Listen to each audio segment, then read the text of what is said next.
Hello, and welcome to the Resource Nexus podcast. I'm your host, The Elevated Rim. So here's a wild take for you, Jimmy Eat World.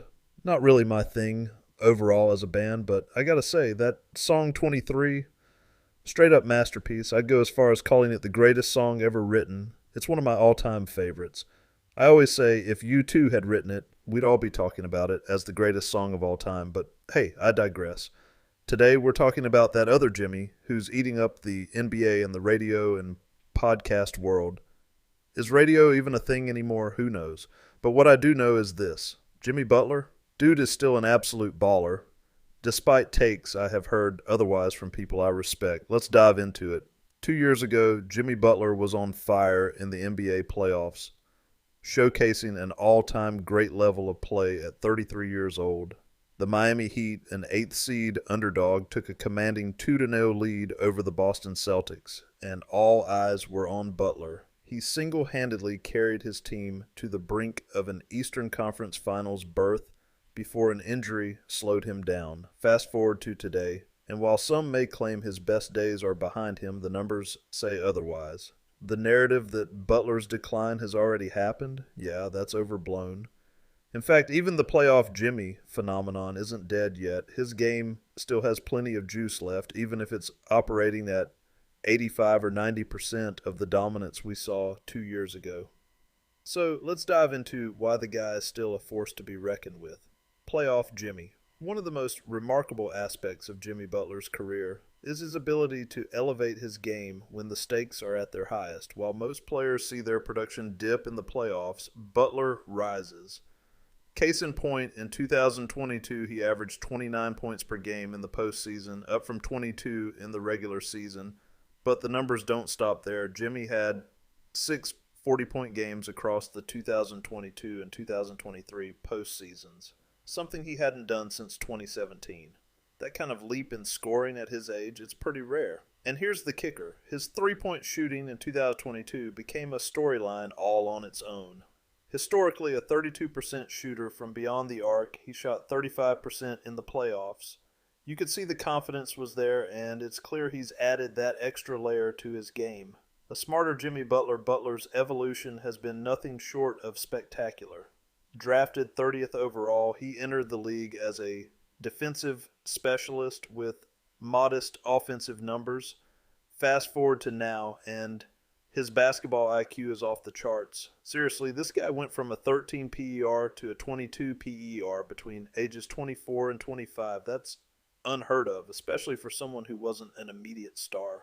What we're seeing here is one of the most unique career trajectories in NBA history. He's not just a solid two-way player. He's an offensive mastermind.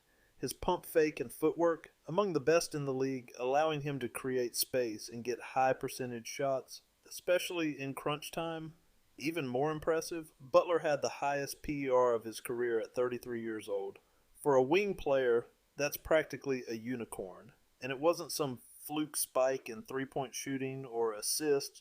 It was his overall game. He's proven that players can continue to peak after 30. It's rare, but it's absolutely possible with the right combination of work ethic, basketball IQ, and physical strength. And even at 35, he's still got one of the top 4 PER seasons of his career. That's almost unheard of. The age debate. Is Jimmy declining? Now, some critics argue that Butler's best days are behind him. Yeah, there's been some off-court drama, but let's get one thing straight. The data, it doesn't lie. Butler might not be the fastest guy on the court, but he's one of the strongest players out there. He's transitioned into a style that's all about strength, savvy, and using his body to create space. It's more about playing smart, not just relying on athleticism. And let's be real, the mental approach he brings is what continues to set him apart. Even at 35, Butler can still dominate for stretches in the playoffs, and I firmly believe he can win a series. He's shown time and time again that regular season numbers don't always tell the full story.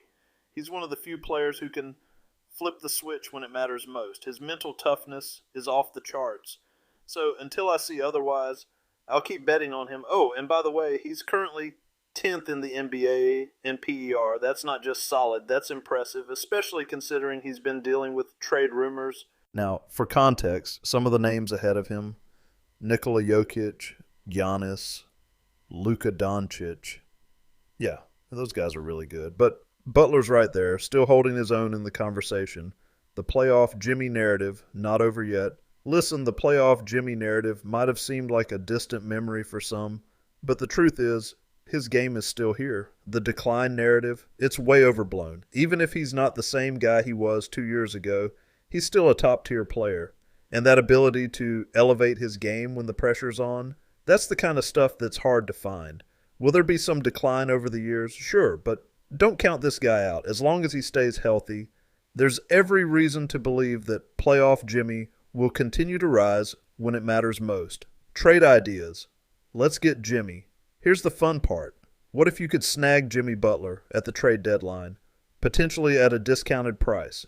If I were a team like Golden State, I'd be on the phone offering Draymond Green, Jonathan Kuminga, Dennis Schroeder, and Gary Payton to bring back Butler, and maybe a guy like Kel'el Ware. Could it happen? Maybe. If not Ware, maybe Jovic or Kevin Love both could be inserted instead, but this is the kind of move you make when you're gunning for one more championship. And let's be real, Jonathan Kuminga, he's overrated in my book and about to get overpaid. Move him while his stock is high and get a proven winner like Jimmy and really go for it with likely the last year he and Steph Curry really have a chance. At 35, Jimmy Butler isn't just an aging veteran.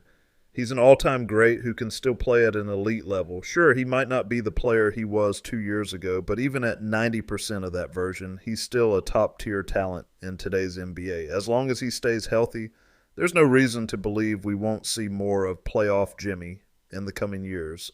So if I were running a team like Golden State, I'd be moving fast to bring him in. You don't let a talent like Jimmy Butler slip through the cracks, especially when he's still showing he can be a difference maker when it counts.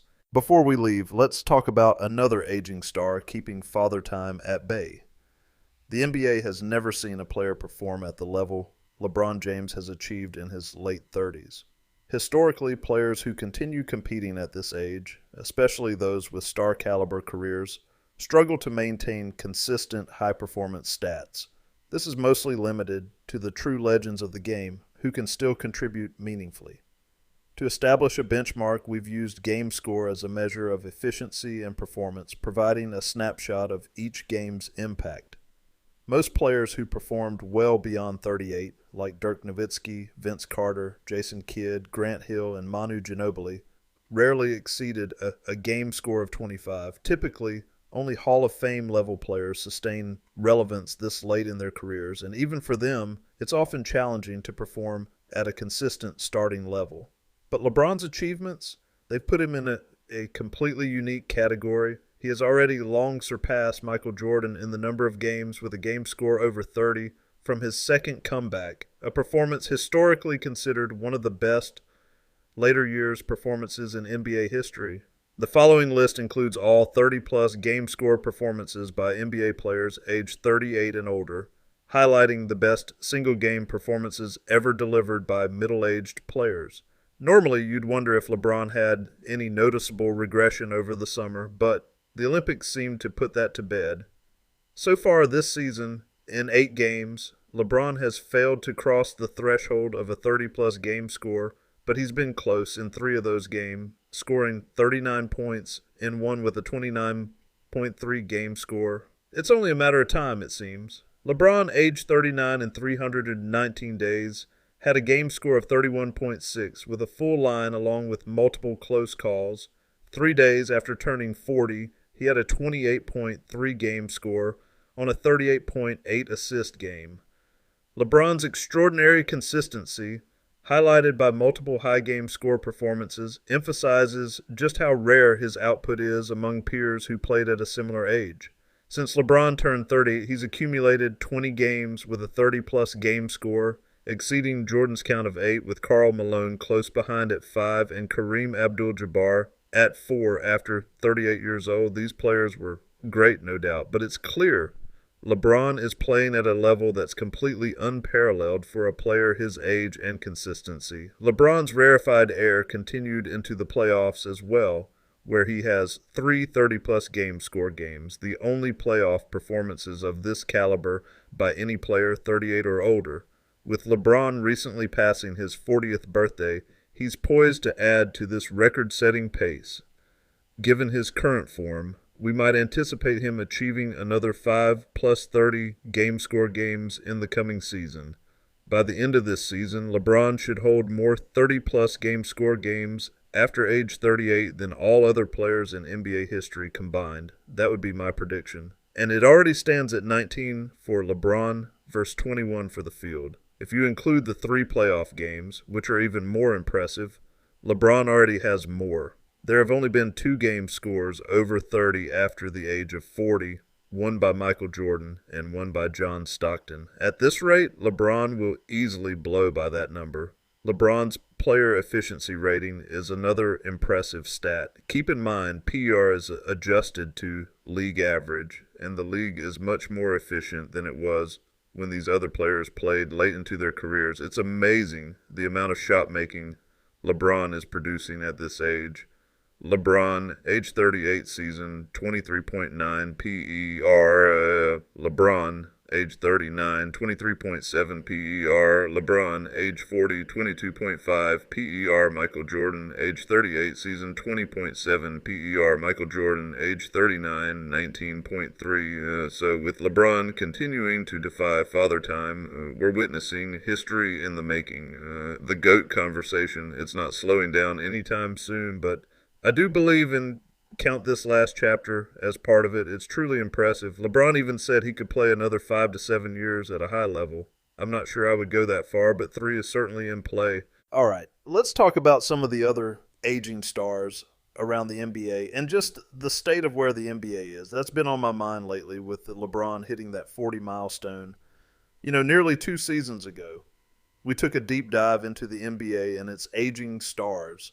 And guess what? It was a moment of transition, like the late 90s, but with better haircuts. We're talking about the MVP duel between a 35-year-old Michael Jordan and Karl Malone, both over 30, right? Yeah. And get this, 15 All-Stars at that time were already over 30. Now, back then, it made sense. The game was slower. Players didn't have to cover as much ground defensively, especially with the three-pointer not really dominating the way it does now. The game was more physical, and guys like Karl Malone and Charles Barkley, they could still ball well into their 30s. But fast forward to today, and we're dealing with an entirely different beast. The game is faster. Players are covering more space, pushing the pace. But here's the crazy thing. Those same stars from a decade ago, they're still hanging on, still competing, and some are thriving. Let's take a quick look at the numbers, because numbers don't lie, right? In the late 90s, the league pace was sitting around 90.1. Fast forward to last year, 2024, the pace is now 99.1. That's a noticeable shift, especially when you factor in the drop in average age, too. Back in 1998, the average age of players was 27.6. Today, it's closer to 26.6. That's a younger league overall. And here's the kicker. Many of today's stars, well, they're not exactly spring chickens. 2 years ago, we were talking about how the league's landscape had changed from just a decade ago. In the 2014 season, we had just 3 All-Stars over the age of 30. But the 2023 season, that number jumped to 15. And it's not just any players. Let me drop some names. LeBron James, All-Star. Chris Paul, Stephen Curry, All-Star. Kevin Durant, All-Star. These are players who are still at the top of their games, but don't take my word for it. Look at these numbers. LeBron at 40, just wow. Curry, 36 plus years old, still elite. Don't let anyone tell you otherwise. The real kicker here is that these guys, along with others like Jimmy Butler, Kevin Durant, and Damian Lillard, they're still at the top of the game. They're not just old stars, they're elite stars, and it's not just a few of them.